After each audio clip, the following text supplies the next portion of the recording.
வணக்கம் பிள்ளைகளே. இன்று நாங்கள் தரப்பட்டுள்ள 8ஆம் பாடமான முக்கோணிகள் ஒன்று என்ற பாடத்தை பற்றி பார்க்க போகிறோம். இதில் நாங்கள் முக்கோணிகளில் அடிப்படையான விஷயத்தை தான் பார்க்க போகிறோம். அடுத்த 9ஆம் பாடத்தில் முக்கோணிகள் 2 வரும். அது கொஞ்சம் அட்வான்ஸாகவே பார்க்கிறோம். இப்போ முக்கோணிகள் ஒன்றில் நாங்கள் பேசிக்கான சில விஷயங்களை பார்க்க போகிறோம். பேசிக்கான விஷயம் என்னன்னு சொன்னால் அகக்கோணம் புறக்கோணம். சரியா? முதலாவது அகக்கோணம் புறக்கோணம் என்னன்னு பார்க்க போறோம். அகக்கோணம் புறக்கோணம்.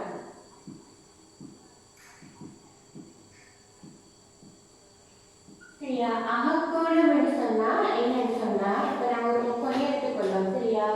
ABC பேர்கள். இப்ப சாதாரணமா உங்களுக்கு எல்லாருக்கும் தெரியும் ஒரு முக்கோணிய அகக்கோணம் என்ன? இந்த A கோணம், B கோணம், C கோணம். அதாவது BAC, ABC, ACD. இது அந்த முக்கோணிய அகக்கோணங்கள். இந்த அகக்கோணத்தின் கூட்டுத்தொகை எப்பவும் என்ன? 180 சமனா இருக்கும். அது எல்லாருக்கும் தெரிஞ்ச விஷயம். அடுத்தது புறக்கோணம் என்னன்னு பார்க்கலாம். இப்ப புறக்கோணம் சொன்னா அந்த ஒரு முக்கோணியில யாரேனும் ஒரு பக்கத்தை ஏதாவது ஒரு பக்கம் நான் இதுல பிசி பக்கத்தை நிறுத்தேன். சரியா? யாரேனும் ஒரு பக்கத்தை நீட்டும் போது நீட்டைக்குள்ள வர்றதை நான் டீனு போறேன். நீட்டும் போது உருவாக்கும் அந்த கோணம் புறக்கோணம்னு சொல்லிடலாம். இது இந்த ACD. இங்க ACD. இந்த ACD என்ன? புறக்கோணம்னு சொல்லிடலாம். சரி, ACD நாம புறக்கோணம்னு சொல்லுவோம். அகக்கோணம் என்ன? BAC, ABC, ACD. இது அகக்கோணம்னு சொல்லுவான். புறக்கோணம்னு சொன்னா யாரையும் ஒரு பக்கத்தை, அதாவது நான் BC எடுத்துருக்கேன். வீட்டு வரும் கோணமானது ACD. அதை நாங்கள் புறக்கோணம்னு சொல்லுவோம். சரியா? இந்த ACD நேர்கோணம். உங்களுக்கு தெரியும் BCD உங்களுக்கு ஒரு நேர்கோணம். BCD நேர்கோணம். அப்ப ACD இந்த கோணமும் ACD இந்த கோணமும் என்ன? அதுல கூட்டுத்தொகை என்ன வரைக்கும்?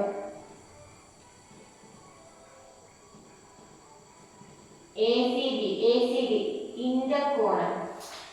சரி, இவ்வளவு ACDயும் ACDயும் கூட்டினா இந்த இவ்வளவு. இந்த கோணத்துல கூட்டுத்தொகை எவ்வளவு இருக்கும்? 180 இருக்குமே. BCD ஒரு நேர்கோணம். சரி, அப்ப நாங்க என்ன சொல்லுவோம்னா இந்த ACD இருக்கிற கோணம் இருக்குதானே, இந்த ACD இந்த கோணம் ACDக்கு மிகை நிரப்பும். ஏன்னா ACD நிரப்புது 180 இதுதான் நிரப்ப போகுது. ACD நீங்க சும்மா ஒரு 120 வாங்கிட்டு வைங்க. ACD கட்டாயமா இருக்கும் 60 இருக்கும். ஏன்னு சொன்னா BCD நேர்கோணம். BCD நேர்கோணம்னா கட்டாயம் இந்த ரெண்டு கோணத்தின் கூட்டுத்தொகை 180 சமனா இருக்கும். அப்ப இதுல ACD இந்த கோணத்தை நான் 120 எடுத்தா இந்த ACD கட்டாயம் 60 இருக்கும். அப்ப அந்த ACD என்னன்னு சொல்லி சொன்னா ACDக்கு மிகை நிரப்பும் அடுத்துள்ள கோணம்.